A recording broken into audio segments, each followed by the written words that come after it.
안녕하세요. 기도학교에 오신 여러분을 오늘도 환영합니다. 정말 사랑하고 축복합니다. 여러분들을.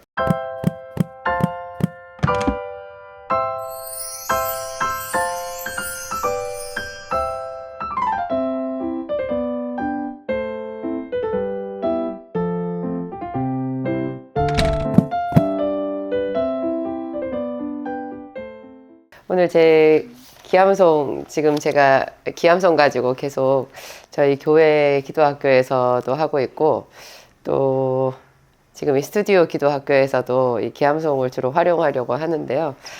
여러분 어떠세요? 이거 잘 활용하고 계세요? 이거 앞에 기적을 부르는 암송, 그래서 기암송인데, 암송이 목적이 아니라고 제가 말씀드렸죠. 암송을 위해서 한다기보다는 이거를 반복해서 큰 소리로 읽고 아멘 아멘 하는 게 훨씬 더 중요하다.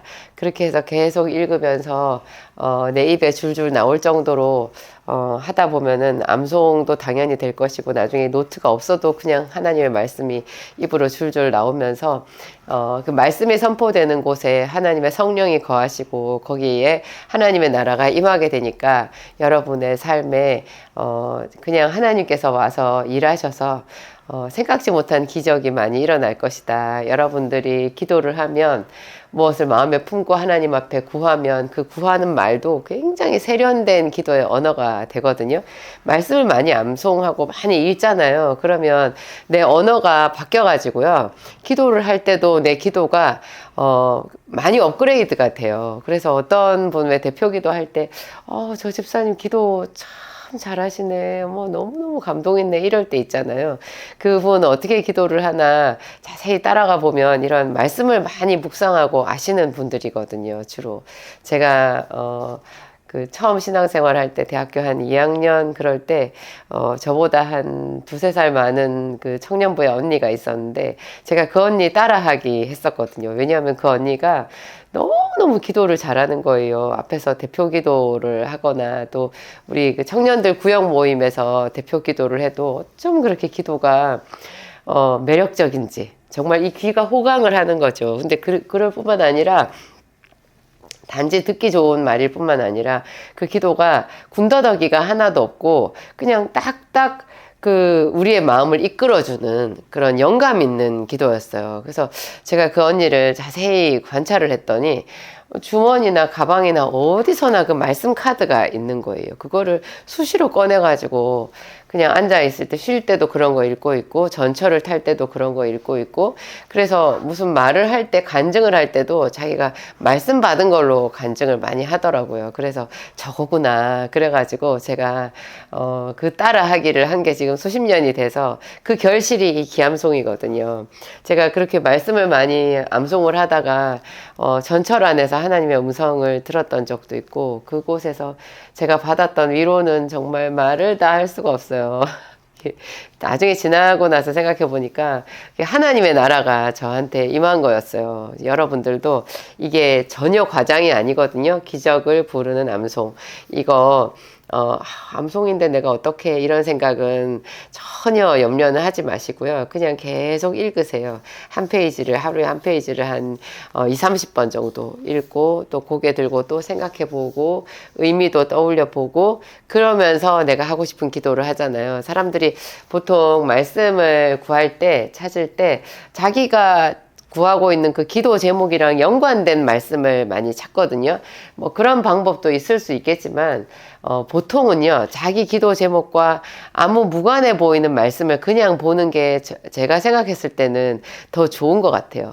그렇게 했을 때 하나님의 성령이 더 크게 감동하시고요. 아, 얘는 정말로 나를 사랑하는구나. 지 코드에 하나님을 맞추지 않고 그냥 하나님을 사랑하는구나. 그렇게 감동을 하시는 것 같아요. 왜냐하면 하나님은 사람처럼 인격이시니까. 인격.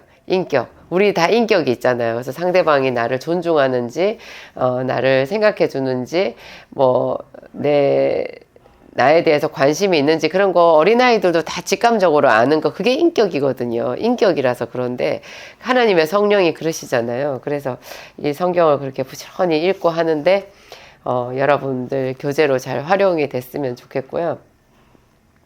제가 지난 바로 며칠 전에 저희 그 교회 기도학교에서 마태복음 5장 13절 너희는 세상의 소금이니 소금이 만일 그 맛을 잃으면 무엇으로 짜게 하리요 후에는 아무 쓸데없어 밖에 버려져 사람들에게 밟힐 뿐이니라.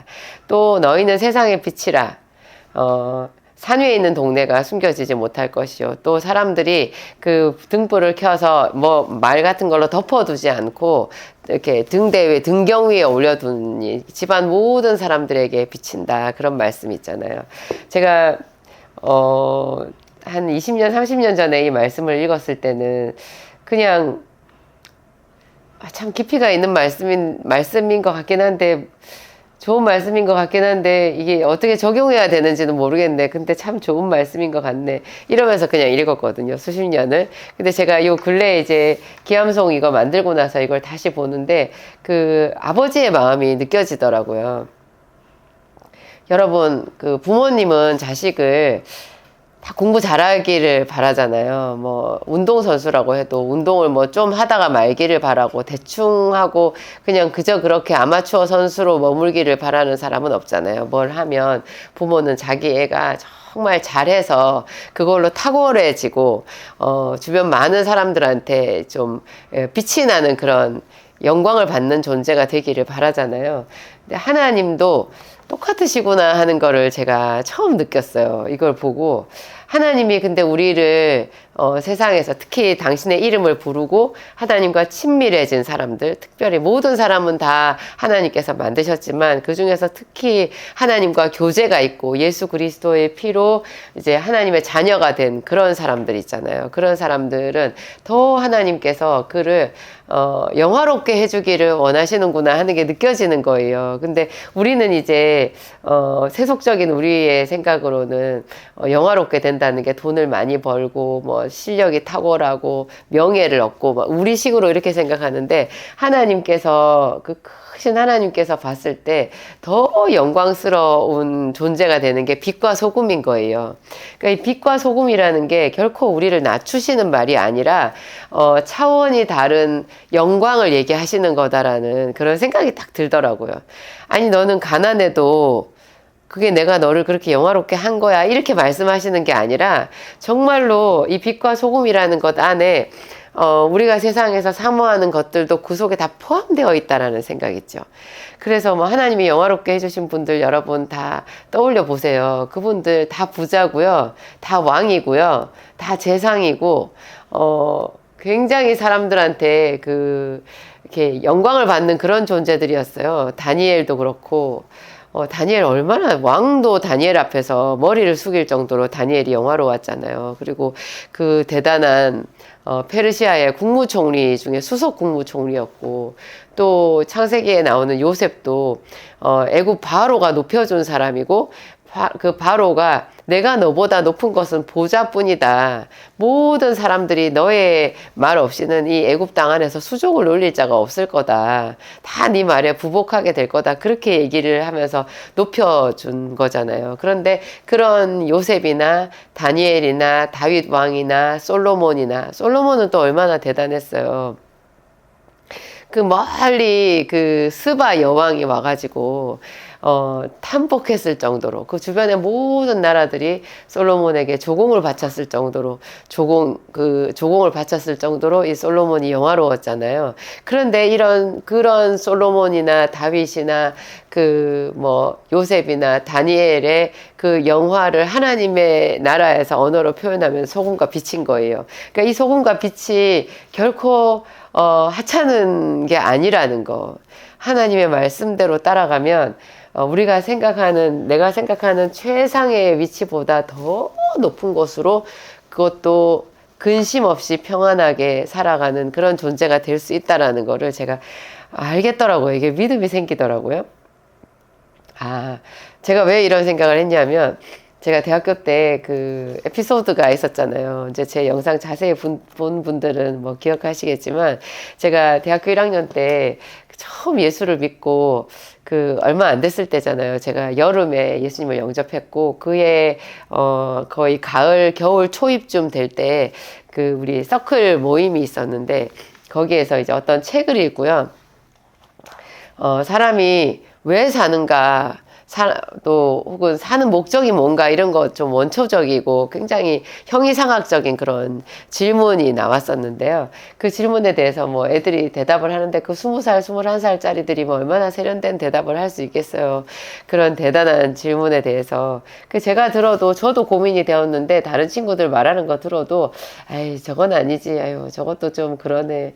참 시원한 대답이 없네. 이렇게 듣고 있었거든요. 그런데 그 저희 동기들 중에 한 애, 전혀 외모적으로도 잘생기지도 않았고, 목소리도 약간 만화 캐릭터 같은 그런 그 동기 남학생이 하나 있었는데, 그 친구가 깜짝 놀라는 말을 했어요. 거기 기독교 동아리가 아닌데, 거기서 자기는 하나님의 영광을 위해서 산다는 거예요.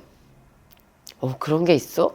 전 이제 예수님을 막 영접했으니까, 그 신앙 중심이긴 한데, 어떻게 그 실생활에 그걸 적용하고 살아가야 되는지는 아직 영 모를 때잖아요. 근데 와 정말 그냥 캄캄한 데서 빛이 확 비치는 것 같았어요. 막 어지러운 게 갑자기 정리가 탁 되는 것 같았어요. 무슨 뜻인지 알 수는 없지만 너무나 멋진 말, 하나님의 영광을 위해서 산다. 그래서 제가 혼자서 이제 그 친구도 제가 그때부터 굉장히 좋아하게 됐고, 그 뒤에 제가 혼자서 계속 그 말을 생각했어요. 생각하고 또 생각했어요. 하나님의 영광을 위해 산다. 나도 그거 하고 싶어. 좋아 보이는데? 근데 하나님의 영광을 위해서 사는 게 뭘까? 어떤 사람들이 그러는 거예요. 뭐 큰 상을 받거나, 자기가 높은 자리에 올라가서 사람들한테 막 인터뷰를, 오늘의 당신이 있게 된 것은 누구에게 영광을 돌리고 싶으십니까? 누구와 이 은혜를, 이 영광을 다 제일 먼저 나누고 싶으십니까? 이런 어떤 소감을 물어보거나 얘기를 하잖아요. 그러면 그 중에 어떤 사람이, 지금의 저를 있게 한 하나님께 영광을 올려드립니다. 이렇게 말하는 게 하나님께 영광을 드리는 건가? 그 영광을 위해서 사는 건가? 그래서 내가 성공해야 되는 건가? 열심히 살아서 나중에 사람들이 물어보면, 나는 이 모든 영광을 하나님께 돌려드린다. 그랬을 때, 하나님이 영광을 받으시는 건가? 그런 생각을 했었어요. 그래서, 맞겠네. 그게 맞겠어. 그래. 맞아. 그렇게 살아야 되겠다. 이렇게 제가, 나름대로 해석을 끝냈을 때쯤이었는데, 그 대학교 4학년 때요. 1학년 때 그 일이 있었고, 이제 4학년이 됐을 때, 제가 제 4학년 때 그 졸업시험을 봐야 되는데 저희 4학년 때 한약 분쟁이 있었거든요. 여러분 나이 좀 드신 분들은 아실 거예요. 한약 분쟁이 뭔지. 그 의사와 한의사들 사이에 한약을 가지고 서로 이권 다툼이 있었거든요. 약사가 한약을 취급하는 것은 면허 없이 무자격으로 한의사의 영역을 침범한 거다라고 하는 게 한의사협회의 주장이었고, 이제 약사들은 거기에서 굉장히 억울함을 호소했고, 우리는 약을 양약만 배우는 게 아니라 우리는 한약도 배웠다. 그래서 양약 한약을 딱 선을 긋지를 않고 우리가 한약도 같이 공부를 해서 양약과 한약을 같이 쓸 수 있는 영역이 또 약사들한테 있다. 막 이런 주장이 이제 막 대립이 됐는데 결국 약사가 졌어요. 지금 이제 약국에서 거의 한약 안 하잖아요. 근데 제가 하여튼 그 4학년 다닐 때 그 분쟁이 막 극에 달해가지고요. 막 약대생들 수업 거부하고, 그래서 수업을 제대로 못 듣고 우리 학사 일정이 엉망진창이 됐었거든요.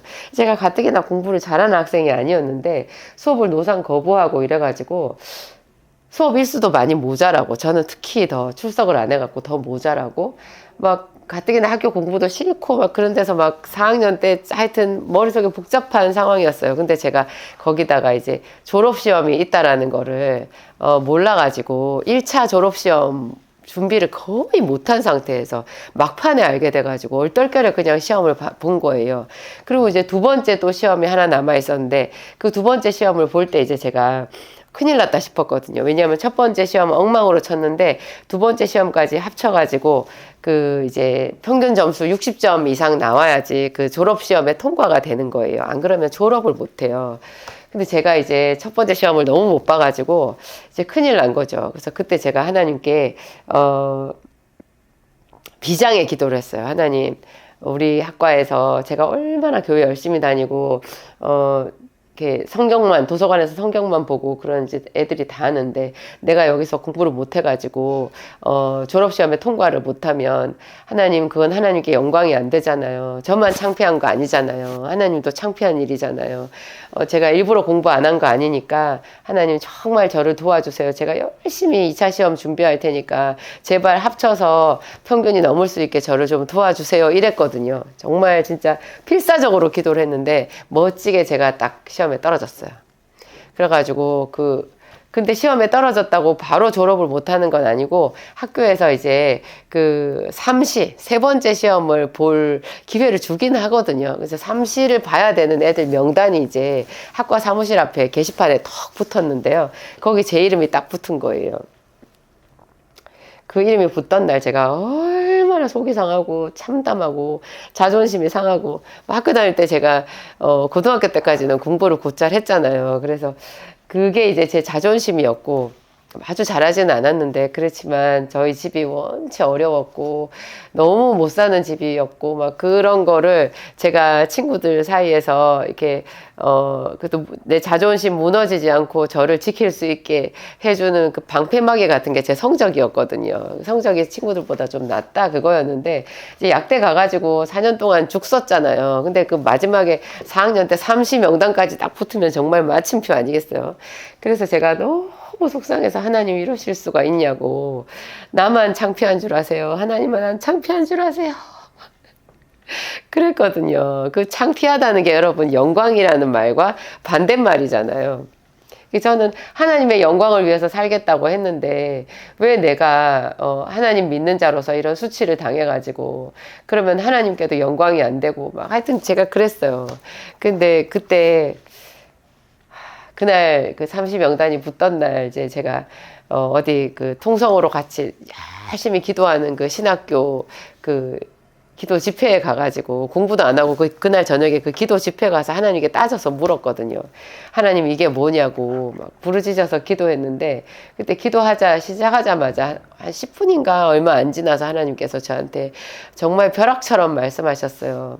너는 내 이름 이외에 무엇을 더 자랑하려고 하느냐. 너무너무 많이 놀랐어요. 내 이름 위에.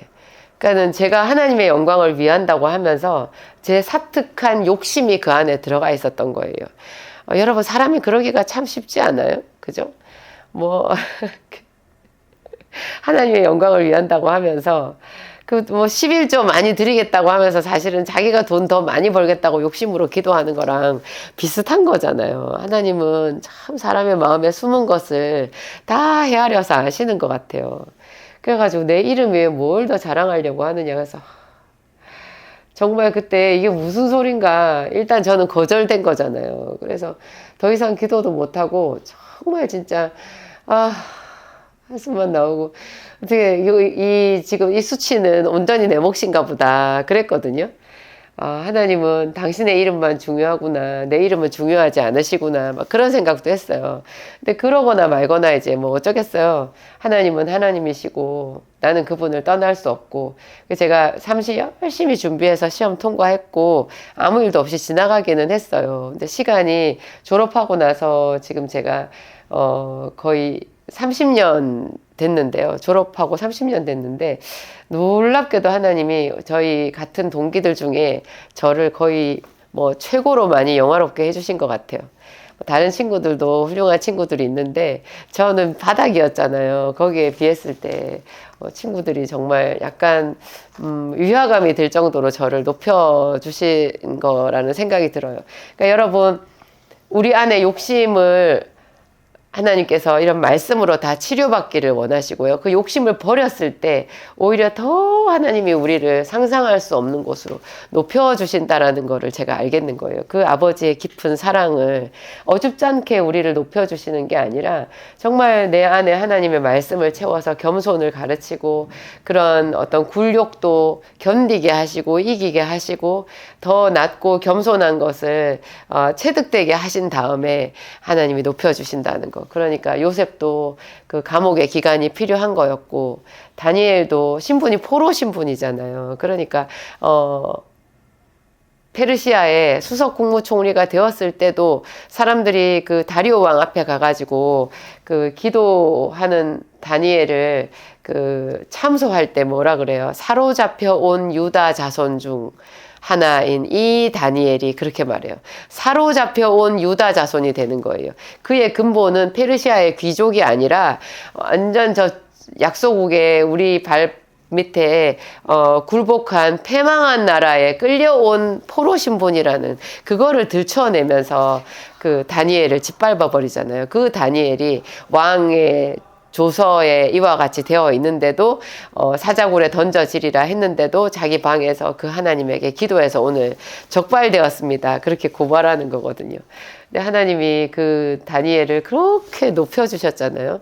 그 사자굴에 먼저 천사들을 보내셔서 사자의 입을 봉하고 다니엘을 밤새 그 굶주린 사자굴에서 아무것도 상하지 않게 지켜주시고 그 다음날 다리오 왕이 눈물로 막 그 사자굴에 쫓아와서 하나님의 종, 지극히 높은 하나님의 종 다니엘아, 네가 늘 섬기는 내 하나님이 너를 구원하시기에 능하셨더냐, 그렇게 얘기하잖아요.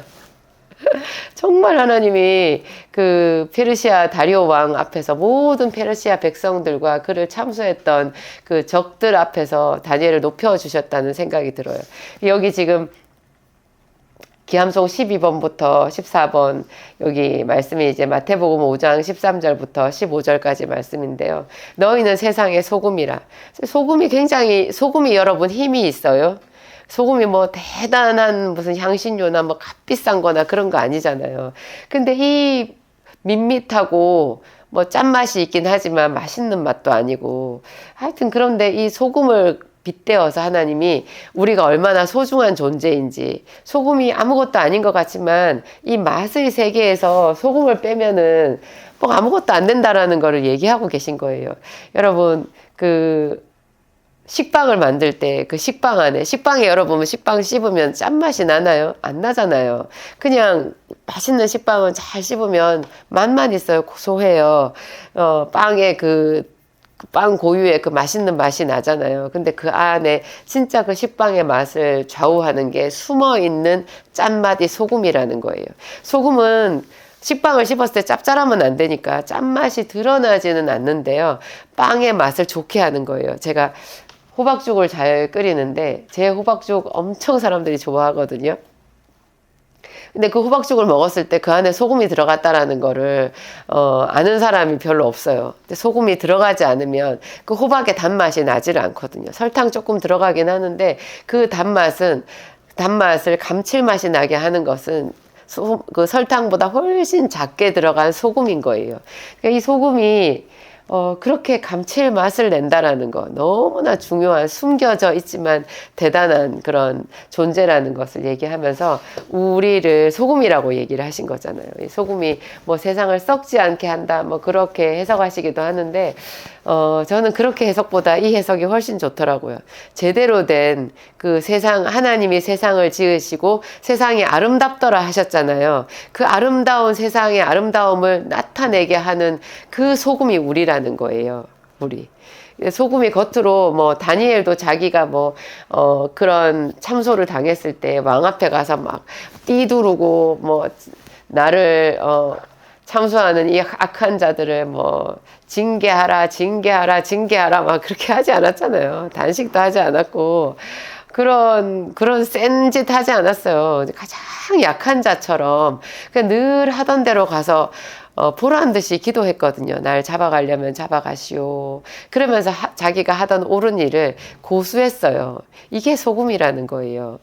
그랬을 때 그를 강하게 해주시고 높여주신 것이 하나님의 섭리라는 거죠. 그의 안에 있는 하나님의 아는 빛을, 하나님을 아는 빛을 사람들에게 비춰가지고 모든 악인들은 그 빛에 소멸되게 하시고, 하나님을 경외하는 자들은 그 앞에서 엎드려 하나님께 영광을 돌리게 하는 바로 그 영향력, 그게, 소금과 같은 다니엘의 영향력이라고 얘기한 거죠. 소금이나, 여기 빛도, 이 빛도요, 말 아래 두지 않아요. 이게 이 빛이 뭐 강력한 뭐 완전 무슨 레이저 광선이 아니라는 거예요. 여기 보면 등불 같은 불이라는 거예요. 등불은 사실 강한 센 빛이 아니거든요. 눈을 찌르는 그런 빛이 아니에요. 그런데 이 뭐 말이라고 하는 그 뚜껑 하나만 덮어 놓으면은 딱 가려지는 그런 빛이잖아요. 그런데 이 빛을 하나님은 우리를 그런 빛으로 삼으시고 등경 위에 둬서 주변 모든 사람들에게 비치게 한다라는 거예요. 그러니까 이게 소금이나 빛이나 이 두 가지가 다 가진 특징이 강한 게 아니라는 거죠. 근데 이게 이 약한 것들을 가지고 너무나 세상을 아름답게 충만하게 채우는 요긴한 것들로 만드셔서 하나님이 영광을 받으신다는 거예요. 그래서 저는 그 사도 바울이 했던 말이 생각나는 거예요. 내가 약할 그때 곧 강함이라. 우리의 약함 때문에, 결핍 때문에 하나님의 말씀이 필요하고, 그, 하나님께 기도하고 하나님 의지하잖아요. 근데 그렇게 의지한다고 해서 갑자기 뭐 내 몸에서 무슨 레이저 광선이 나가고, 내가 뭐, 강력한 어떤 칼을 가지고 막 대적들을 휘둘러서 다 쓰러뜨리고 그렇게 되지 않거든요. 이 일은 하나님이 하시잖아요. 우리는 가장 약해 보이지만 빛과 소금으로 하나님이 그렇게 영광 받는 존재로 만드신다라는 생각이 들었어요. 오묘해요. 참 하나님의 말씀은 오묘해요.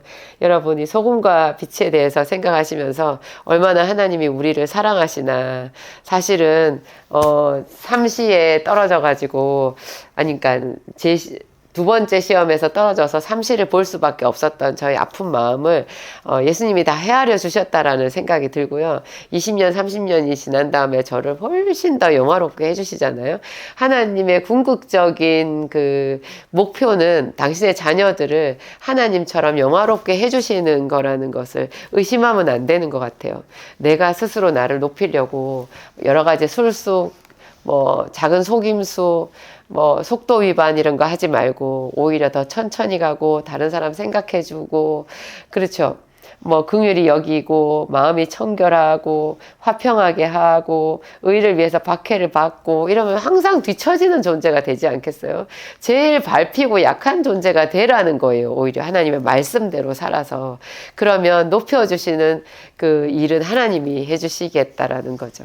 제가 동네 조그만 약국에서 진짜 월말만 되면 걱정이 태산 같고 돈이 없어가지고 사람들 또 거래처에 어떻게 결제를 해주나, 또 개척교회 사모로 다른 사람 장례나면 쫓아가고 결혼식에 가서 축의금 제일 많이 하고 제가 벌어서 우리 목사님과 가족들이 생활하고 자비량하면서 20년 넘게 섬겼는데요. 다른 사람들은 우리 교회 개척교회 와가지고 목사님 사모님께 섬김 많이 받고 떠나시더라고요. 제가 사람들한테 별로 섬김을 받은 기억이 별로 없는데 그래서 하나님이 저희 목사님과 저를 많이 생각해 주시는 것 같고요.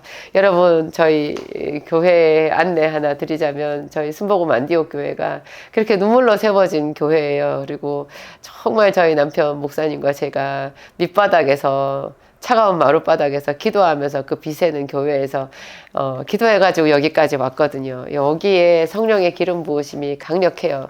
여러분, 지금은 차가운 마룻바닥 아니고 번듯한 성전도 새로 지었는데요. 저희 이제 그 기도학교 수양관도 이제 곧 여러분들한테 공개될 수 있을 것 같거든요. 기도학교 수양관, 우리 순복음 안디옥교회 수양관 매입을 했어요. 그거를 순복음 안디옥교회 또 수양관이면서 기도학교 수양관으로 해가지고 타교의 교인들한테도 기도학교 수련회 이런 거 해서 저희가 이렇게 오픈을 하려고 그래요. 저희 교회도 지금 오픈이 돼 있잖아요. 오시고 싶은 분들은 얼마든지 오셔서 저희 주일날 오후 2시 반에 있는 기도학교 참석해서 같이 기도하시는 것도 좋고, 무엇보다 또 금요일날 저녁 8시부터 금요 성령 집회가 있거든요. 그때 오셔가지고 같이 기도해 보세요. 다른 어떤 기도회에 가는 것보다 여러분 굉장하다는 거 오셔보시면 알아요. 정말 여기서 새 방언 받고 하나님의 음성 듣고 그런 다 같이 기도하면서 그 뜨거운 현장 속에 막 그 하나님의 언어가 이렇게 들리고 터지고 막 이런 역사들이 있거든요. 저희 교회 많이 오셔서 성령 충만 받으시고, 저희가 뭐 여러분들한테 요구하는 건 아무것도 없어요. 헌금 안 하셔도 되고, 그 시간에 헌금 시간도 없어요. 기도학교도 그렇고 금요 성령 집회도 헌금 안 하거든요. 그냥 오셔서 은혜 많이 받고 같이 기도하고 본교회로 돌아가시면 돼요.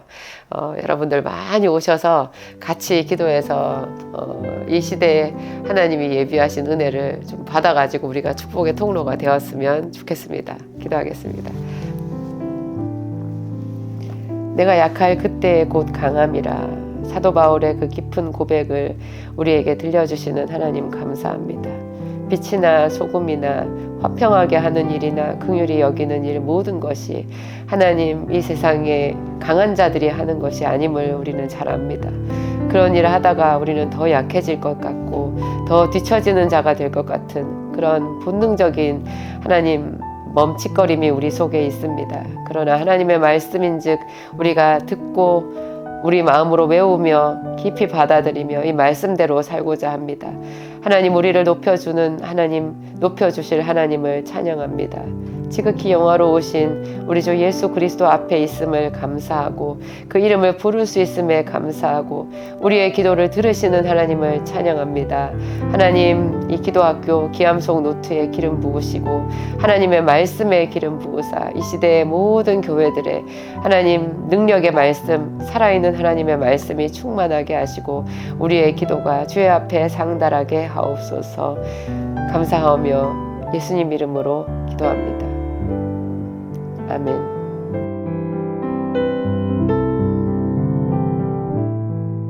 여러분, 저희 순복음 안디옥 교회로 많이 와서 같이 기도해요. 얼마나 좋은지 몰라요. 요즘에도 오시는 분들이 많이 있는데 더 많은 분들이 오셨으면 좋겠어요.